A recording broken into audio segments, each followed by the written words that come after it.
Hi friends. आज हम भारतेंदु युग के जो दूसरे महत्वपूर्ण कवि हैं उनके बारे में पढ़ेंगे।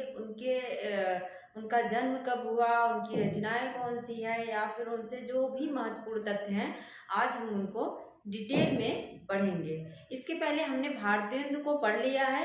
अगर कालक्रम में पूछता है तो पहले नंबर पे भारतेंदु आते हैं, दूसरे नंबर पे कौन आएंगे, प्रेमघन आएंगे, और तीसरे नंबर पर प्रताप नारायण मिश्र। इसके बाद सारे कवि आएंगे, ठाकुर जगमोहन आएंगे, राधा चरण गोस्वामी आएंगे, ये सारे कवि आ जाएंगे। तो आप लोग भारतीय युग के जो कवि हैं उनका कालक्रम जरूर याद कर लीजिए, क्योंकि ये अक्सर एग्जाम में पूछ लिया जाता है। तो पहले नंबर पे मैंने बताया भारतेंदु आएंगे, दूसरे नंबर पर 1855 में कौन आएगा, प्रेमघन आएंगे, और फिर इसके बाद आते हैं प्रताप नारायण मिश्र, फिर ठाकुर जगमोहन, फिर राधाचरण गोस्वामी। ठीक है, अब देखते हैं प्रेमघन। बद्री नारायण चौधरी प्रेमघन का जन्म कब हुआ था और कहाँ पे हुआ था। बद्री नारायण प्रेमघन का जो जन्म है वो 1855 में हुआ था, और 1923 ईस्वी में इनकी क्या हो जाती है, मृत्यु हो जाती है। 1923 ईस्वी में इनकी मृत्यु हो जाती है और 1855 में जन्म हुआ। कहाँ होता है, दत्तापुर। कहाँ होता है, दत्तापुर में होता है। और ये कहाँ है, मिर्जापुर में है। मिर्जापुर में है। कहाँ होता है, मिर्जापुर में होता है, और ब्राह्मण परिवार में, मिर्जापुर में ब्राह्मण परिवार में होता है। और इनकी जो पत्रिका है आनंद कादम्बनी, ये बहुत पूछा जाता है। आनंद कादम्बनी 1881 में मासिक पत्रिका है। कहाँ के हैं, मिर्जापुर के हैं, तो ये मिर्जापुर में ही निकलती है आनंद कादम्बनी। उपनाम अगर पूछे तो अब्र, उपनाम इनका क्या था, अब्र था। और बदरी में भी देख रहे हैं बा आया है, तो यहाँ से आप लोग याद कर लेना, अब्र अगर उपनाम पूछे किसका है, या अब्र उपनाम से कौन कविताएं लिखते थे, तो आप लोग कहेंगे कि प्रेमघन लिखा करते थे। यतिभंग क्या है, यतिभंग जो है ये छंद की भाषा है, व्याकरण की भाषा है। यति मतलब जो कविता कही जाती है, जो बीच में थोड़ी देर के लिए रुकावट होती है, विराम होता है, उसी को क्या कहते हैं, यति कहते हैं। भंग, इनकी रचनाओं में क्या होता है, यति भंग पाया जाता है। मतलब जो रुकावट होती है थोड़ी देर के लिए, और कहाँ रुकना चाहिए कहाँ नहीं रुकना चाहिए, इन सब चीजों का ध्यान इन्होंने नहीं दिया है। इनकी रचनाओं में यति भंग देखा जाता है। अब आनंद कादम्बनी पत्रिका है, तो आप लोग इसको याद कैसे करेंगे, कैसे याद करेंगे कि इन्हीं की पत्रिका है। अब इसकी ट्रिक बना लेंगे। बदरी, जब कहते हैं ना बादल छाते हैं, जब बादल छा जाते हैं, बदली हो जाती है, तो फिर क्या होता है, आनंद हो जाता है ना। क्योंकि जो किसान होता है, किसान का जीवन जो है वो उस पे प्रकृति पर ही निर्भर है, क्योंकि वो इतना सिंचाई नहीं कर सकता, ना ही इतना हवा कर सकता है। हर चीज जो है प्रकृति पर निर्भर है। तो जब खेत वगैरह में पानी की जरूरत रहती है और जब बदली होती है, तो किसान उसको देख के क्या हो जाता है, आनंदित हो जाता है। तो आनंद कादम्बनी किसकी पत्रिका है, पूछे तो बद्री नारायण चौधरी प्रेमघन की है। और ये कहाँ 1881 में निकलती है। पूछा जाता है कैसा पत्र है, याद रखना मासिक पत्र है। ये कैसा पत्र है, मासिक पत्र है। यहाँ भी देख रहे हैं लास्ट का पंचमाक्षर है, और मासिक में भी माँ जो है लास्ट का पंचमाक्षर है। यहाँ से आप ट्रिक कर लीजिएगा कि ये मासिक पत्रिका है। मिर्जापुर आप लोगों को पता ही होना चाहिए कि इनका जन्म मिर्जापुर में हुआ था। तो ये जो पत्रिका निकालते हैं वो भी कहाँ से निकालते हैं, मिर्जापुर से निकालते हैं। यति भंग हो गया। रचनाएं देख लेते हैं, रचनाएं इनकी पूछी गई हैं, तो आप लोग याद कर लीजिए। जीर्ण जनपद, पहली रचना कौन सी है, जीर्ण जनपद। आनंद अरुणोदय, हार्दिक हर्षादर्श, मयंक महिमा, अलौकिक लीला, वर्षा बिंदु, लालित्य लहरी, ब्रिज चंद पंचक, सूर्य स्तोत्र, सूर्य स्तोत्र। अब देखते हैं याद कैसे होगा। हमने बताया कि बदली को देखकर क्या होते हैं, जो कृषक होते हैं, किसान होते हैं, वो आनंदित हो जाते हैं। यहीं से करेंगे। किसान कहाँ रहते हैं? जनपद में रहते हैं। किसान कहाँ रहते हैं? जनपद में रहते हैं। जनपद, जीर्ण जनपद। फिर उन्हें बदली देख के क्या हुआ? आनंद हो गया, आनंद, अरुणोदय। और उन्हें अत्यधिक हर्ष भी होता है। बदरी को देख के क्या होता है? अत्यधिक हर्ष भी होता है। तो हार्दिक हर्षादर्श किसकी है? तो बदरी को देख के हर्ष होता है, तो बद्री नारायण चौधरी प्रेमघन। फिर क्या होता है? महिमा। उन्हीं से, बदरी से ही उनकी क्या है? उनकी महिमा है। उनकी महिमा किससे है? बदली से, बादल से उनकी महिमा बनी हुई है। यही क्या है? लीला है। यही क्या है? प्रकृति की लीला, यही अलौकिक लीला है। और फिर क्या होता है? वर्षा होने लगती है। बदरी हुई, जनपद में आनंद हुआ, फिर हर्ष हुआ, और यही महिमा है, यही लीला है, अलौकिक लीला। फिर क्या होने लगा?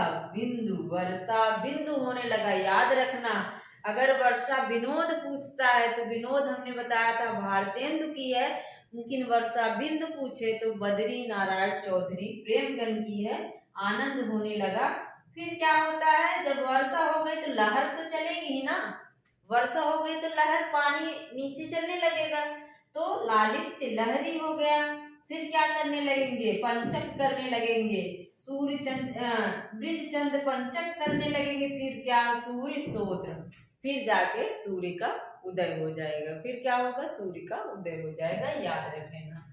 अब ये जो हार्दिक हर्षादर्श है, ये महारानी जो विक्टोरिया थी, उनकी हीरक जुबली पर इन्होंने लिखा था। महारानी विक्टोरिया की हीरक जुबली पर इन्होंने लिखा। और मयंक महिमा पूछा जाता है कि कौन सी भाषा में है, तो ये कौन सी भाषा में है? खड़ी बोली में है। कैसी रचना है? अधूरी है। अब मयंक महिमा याद कैसे करेंगे कि खड़ी बोली में है? क्योंकि जो भारतेंदु युग के लेखक थे, उस समय उनकी जो भाषा थी ब्रज थी और खड़ी बोली दोनों थी। तो इसलिए कंफ्यूज होता है कि इसकी भाषा पूछ लेगा कि मयंक महिमा की भाषा कौन थी, तो क्या थी, तो हम लोग क्या कहेंगे? खड़ी बोली थी। मैंने याद किया था कि मेरी एक फ्रेंड थी, वो हम लोग के साथ गांव में पहले रहती थी, तो हम लोगों की तरह बोलती थी। लेकिन जब वो जाके अपने मम्मी पापा के साथ जौनपुर में रहने लगती है, तो क्या बोलने लगती है? खड़ी हिंदी बोलने लगती है। खड़ी बोली। महिमा नाम था, तो कैसे बोलने लगी थी? खड़ी हिंदी बोलने लगी थी। तो मयंक महिमा की बोली पूछे तो खड़ी बोली है। याद रखना। इसके बाद कुछ और रचनाएं हैं, वो भी पूछा जाता है। लेकिन यहाँ देख लीजिए, प्रेम घन सर्वस्व। प्रेम घन सर्वस्व अगर पूछे, सर्वस्व नाम लग रहा है, तो इनकी समस्त काव्य रचनाएं जो थी, इनकी समस्त काव्य रचनाएं, समस्त जो काव्य रचनाएं थी, उनका जो संग्रह है वो किसमें है? प्रेम घन सर्वस्व में है। समस्त काव्य रचनाओं का संग्रह अगर पूछता है तो प्रेम घन सर्वस्व हम लगाएंगे। मंगलाशा, इनकी रचना है कौन सी? एक मंगलाशा, ये भी पूछी गई है, मंगलाशा। शोकाश्रु बिंदु, इनकी एक रचना है शोकाश्रु बिंदु। यहाँ वर्षा बिंदु है और शोकाश्रु बिंदु दोनों। शोकाश्रु बिंदु इन्होंने कब लिखा? इन्होंने भारतेंदु की मृत्यु पर लिखा था। भारतेंदु की मृत्यु पर इन्होंने ये लिखा था, ये रचना लिखी, शोकाश्रु बिंदु। आनंद बधाई, इनकी ही रचना है। क्या है? आनंद बधाई है। और कब लिखते हैं? कचहरी में हिंदी के प्रवेश पर। जब कचहरी में हिंदी का प्रवेश होता है, आप लोगों को पता होना चाहिए कि पहले कचहरी की भाषा क्या थी? उर्दू थी। लेकिन पहले क्या थी? उर्दू फारसी थी। इसके बाद क्या हुआ कि फिर हिंदी को भी कचहरी में प्रवेश मिलता है। कब मिलता है? 18 अप्रैल 1900 ईस्वी को हिंदी को कचहरी में प्रवेश मिलता है। उसी समय इन्होंने क्या लिखा था? आनंद बधाई। उसी से संबंधित रचना है आनंद बधाई। एक और है आर्या अभिनंदन, इनकी और एक रचना है आर्या अभिनंदन। मंगलाशा, शोकाश्रुबिंद, आनंद बधाई और अभिनंदन। और इनकी कुछ पंक्तियां भी हैं जो बहुत महत्वपूर्ण हैं, हम उनको भी देख लेते हैं। देखते हैं। देखते हैं पंक्तियां जो बहुत ही इम्पोर्टेंट हैं, और ये सारी पंक्तियां पूछी गई हैं और आगे भी पूछी जाएंगी। तो आप लोग ध्यान से देखना, और इन पंक्तियों को याद करने की ट्रिक भी मैं बता दूंगी, क्योंकि पंक्तियां याद नहीं होती हैं, लेकिन पंक्तियों के कुछ ऐसे शब्द होते हैं जो हम रचनाकार से लिंक कर लेते हैं और एग्जाम में सही कर लेते हैं।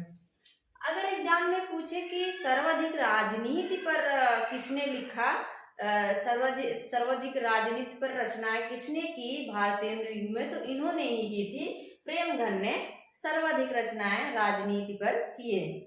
अब देखते हैं एक बहुत ही पूछी जाने वाली पंक्ति है, अचरज होत तुमौ सम गोरे बाजत कारे, तासो कारे कारे शब्दों पर हैं वारे। ये पंक्ति इन्होंने कब कहा था? दादा भाई नौरोजी को इंग्लैंड में क्या कहा जाता है? काला कह दिया जाता है। क्या कह दिया जाता है? क्योंकि ये काले थे, इनको काला कह दिया जाता है।